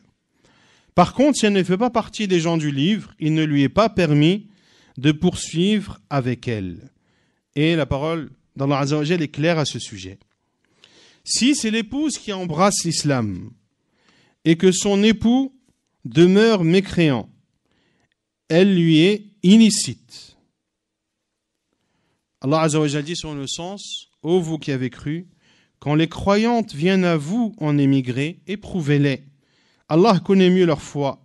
Si vous constatez qu'elles sont croyantes, ne les renvoyez pas aux non-musulmans. Elles ne sont pas licites en tant qu'épouses pour eux, et eux, les non-musulmans, ne sont pas licites en tant qu'époux pour elles. Au cas où l'on l'obligerait à rester avec lui et qu'elle ne pouvait s'en séparer, ils disent qu'elle doit patienter avec lui jusqu'à ce qu'elle trouve une solution, et elle n'a pas de péché en cela. Et l'exemple, la preuve, est l'exemple des premières femmes, les femmes de la première époque de l'islam, qui ont patienté, et parmi elles, Zaynab, la fille du prophète sallallahu alayhi wa sallam, qui après son islam est restée avec son mari Abul As ibn al-Rabi' avant qu'il n'embrasse l'islam.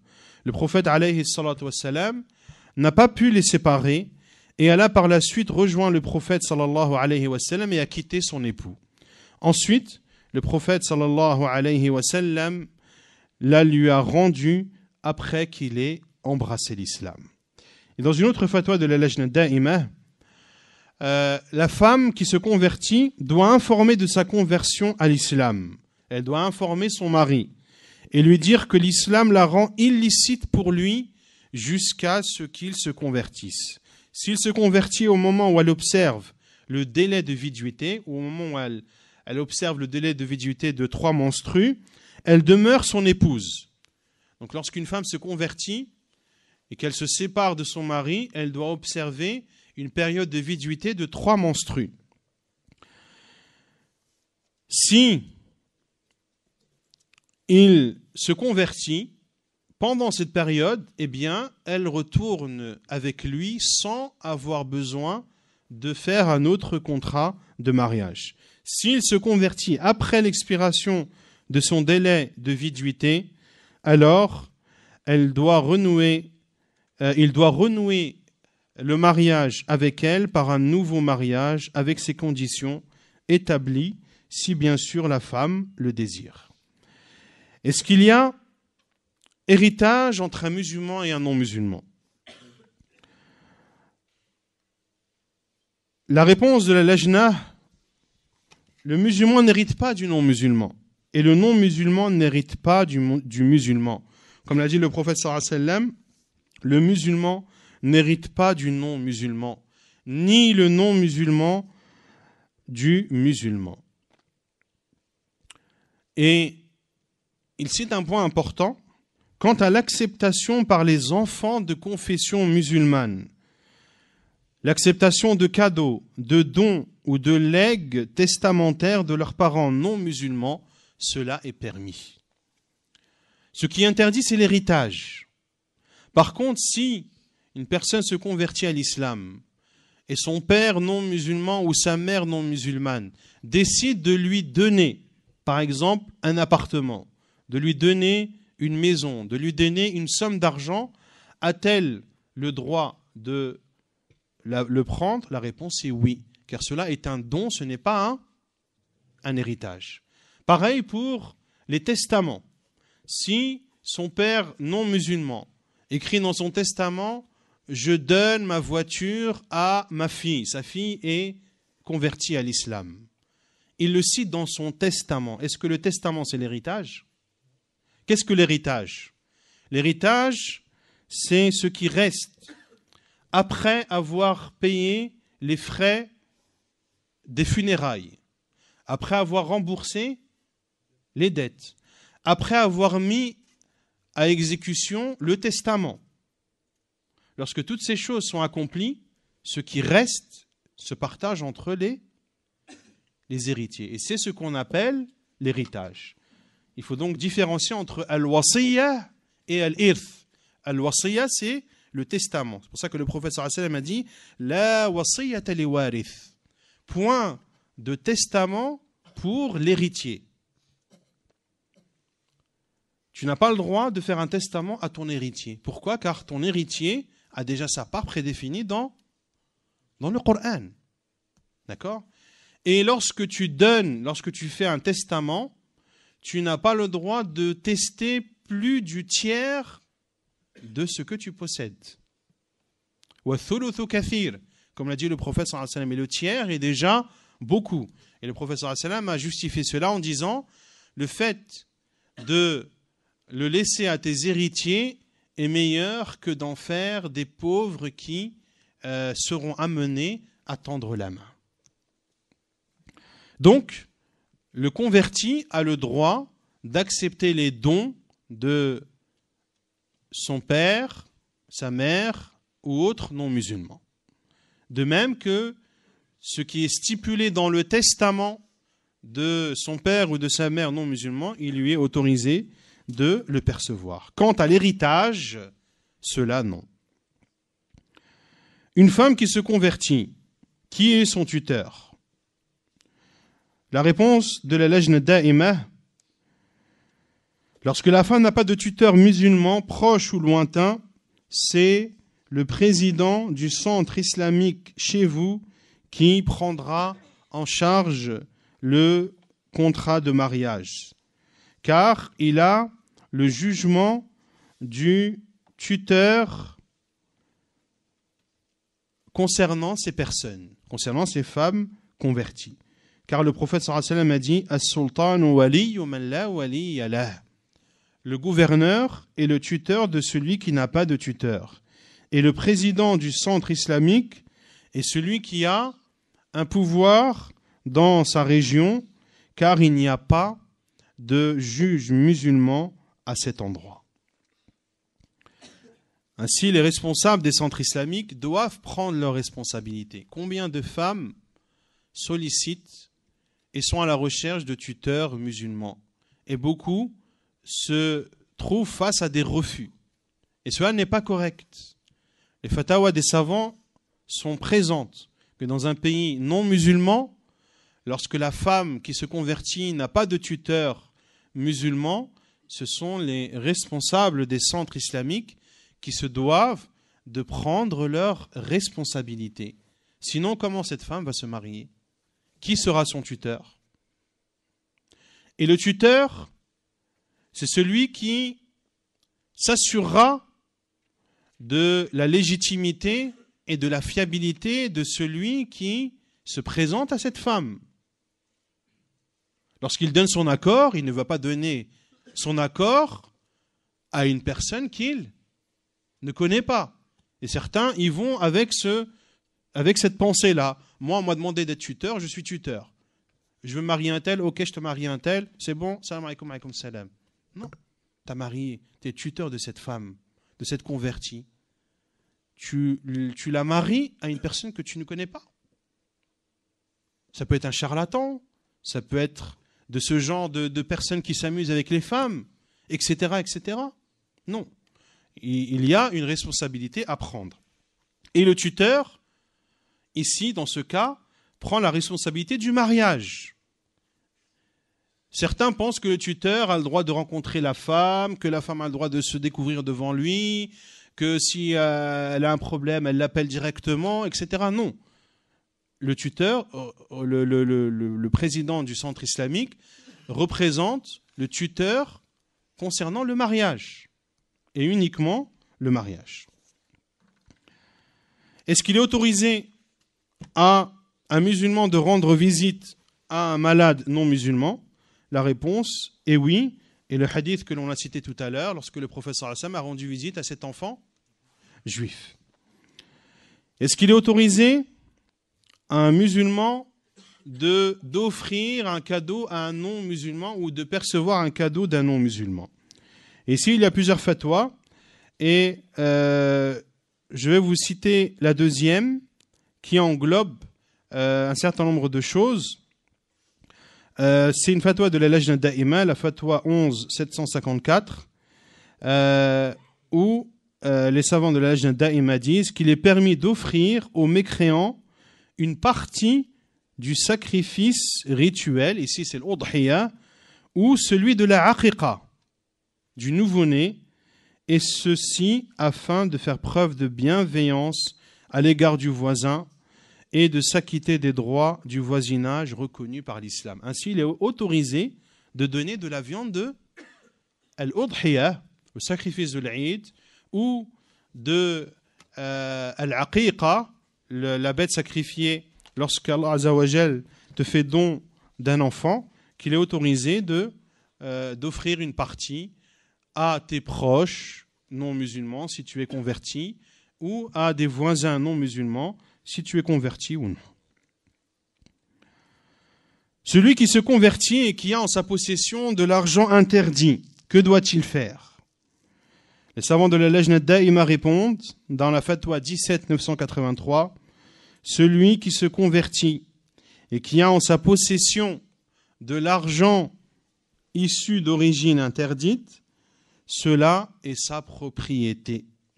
Et il ne lui est pas obligatoire de s'en débarrasser, car l'islam anéantit ce qui le précède. Par contre, si ces biens sont la propriété d'autres personnes, alors il se doit de restituer les biens à leurs propriétaires. Donc il faut différencier entre des biens interdits que tu as acquis par une vente d'une chose interdite, par exemple, avant ta conversion. Dans ce cas, cela t'appartient après ta conversion. Par contre, si tu as volé de l'argent à une personne, ou tu as volé un bien à une personne, ou tu l'as usurpé ou autre, eh bien, même après ta conversion, tu te dois de restituer cela à cette personne. Quel est le jugement de rentrer dans une église?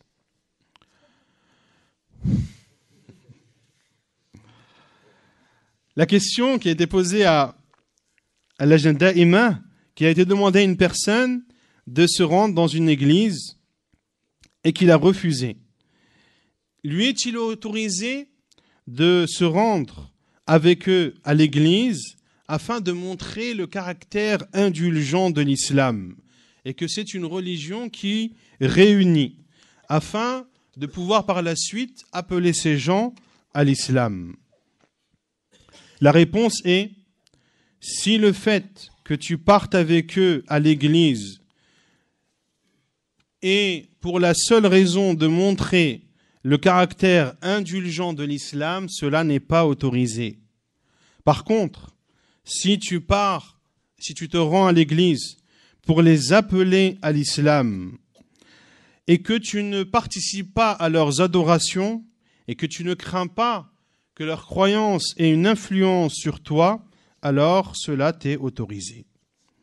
Conclure un mariage dans une église, et ceci peut concerner une personne convertie qui est avec une chrétienne, qui est mariée avec une chrétienne, et cette chrétienne exige par exemple que le mariage se fasse à l'église. La réponse de la Lajna Da'ima: il n'est pas autorisé de conclure le mariage dans une église. Le mariage souscrit suivant le rite islamique suffit. Quant à l'autre acte, il n'est pas autorisé. Une personne qui se convertit, mais qui a encore des dettes. Cela rejoint la question précédente. Les droits de l'homme ne s'annulent pas, comme l'a dit Cheikh Al-Fawzan, que s'il pardonne et y renonce. Ainsi, si tu as des dettes, soit la personne te pardonne et renonce, ou sinon tu te dois de restituer et de rembourser ta dette, même si ta dette a été conclue avant ton islam. Participer aux funérailles d'un chrétien. La réponse de la Lajna Da'ima: il n'est pas permis à un musulman de suivre un cortège funèbre d'un chrétien ou d'un autre non-musulman, ni d'assister à son enterrement, car Allah a interdit de s'allier avec les non-musulmans. Il dit Azza wa Jal, selon le sens, ô les croyants, Ne prenez pas pour alliés les juifs et les chrétiens. Ils sont alliés les uns des autres. Et il dit aussi, subhanahu wa ta'ala, selon le sens, « Et ne fais jamais la prière sur l'un d'entre eux qui meurt, et ne te tiens pas debout auprès de sa tombe, parce qu'ils n'ont pas cru en Allah et en son messager, et ils sont morts tout en étant pervers. » Cela est la preuve que le jugement s'applique à l'ensemble des non-musulmans, tels que les juifs, les chrétiens, les mages, les idolâtres, les hypocrites. Le fait de participer à leurs funérailles fait partie de l'alliance avec eux. Féliciter les mécréants à l'occasion de leur fête. Une question posée à la Lajna Da'imah. Je vis avec ma famille qui est non musulmane. Allah m'a fait don de l'islam et je me suis converti, walhamdulillah. Pendant la fête de rupture du jeûne et la fête du sacrifice, ma famille me présente ses vœux. Pendant leur fête, si je ne leur présente pas les vœux, ils me grondent et me traitent d'orgueilleux. Que faire? Éclairez-moi, qu'Allah vous rétribue. C'est une question que beaucoup se posent. Eux te félicitent lorsque c'est Eid al-Fitr et Eid al-Adha, mais toi, il n'en est rien. La réponse: vous ne devez pas présenter les vœux aux non-musulmans à l'occasion de leur fête, même s'ils vous grondent et vous traitent d'orgueilleux. Toutefois, il vous est permis de les amener à aimer l'islam, de leur conseiller de se convertir avec douceur et bonne méthode. Et nous implorons Allah Azza wa Jal de faciliter la conversion de votre famille à l'islam. Participez aux fêtes chrétiennes. Il n'est pas permis aux musulmans ni à la musulmane d'assister aux célébrations des chrétiens ou des juifs ou autres parmi les non-musulmans. Et ceci est la fatwa de Cheikh Ibn Baz. Mais bien plus encore, il est obligatoire de les délaisser. Car le prophète sallallahu alayhi wa sallam a dit, celui qui imite un peuple lui est assimilé. Le prophète sallallahu alayhi wa sallam a mis en garde contre le fait de leur ressembler, de se conduire comme eux. Il est donc du devoir du croyant de se prémunir contre cela.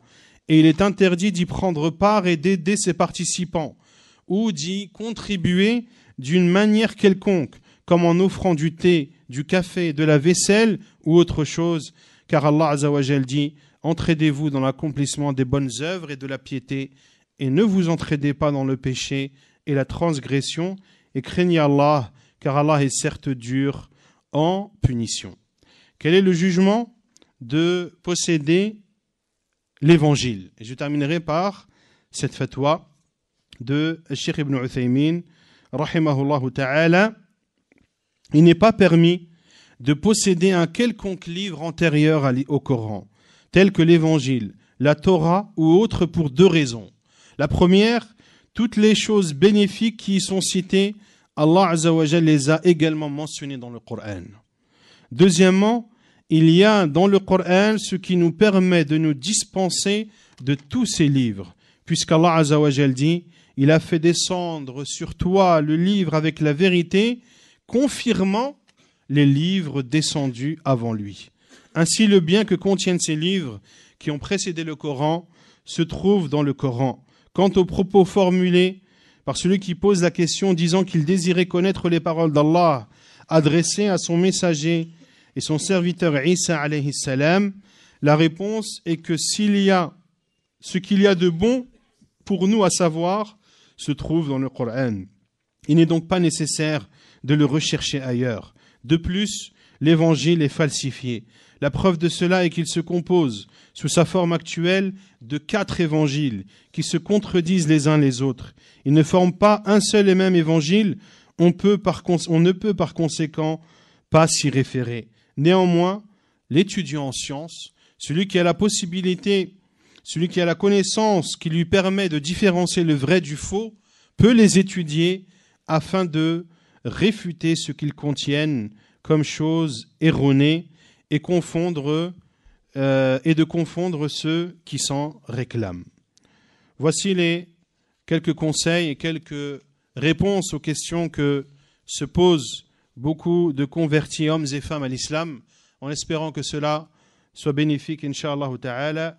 Wallahu a'lam, wa sallallahu wa sallam, wa baraka ala nabiyyina Muhammad, wa ala alihi wa sahbihi ajma'in, wa akhiru da'wana anil hamdulillahi rabbil alamin.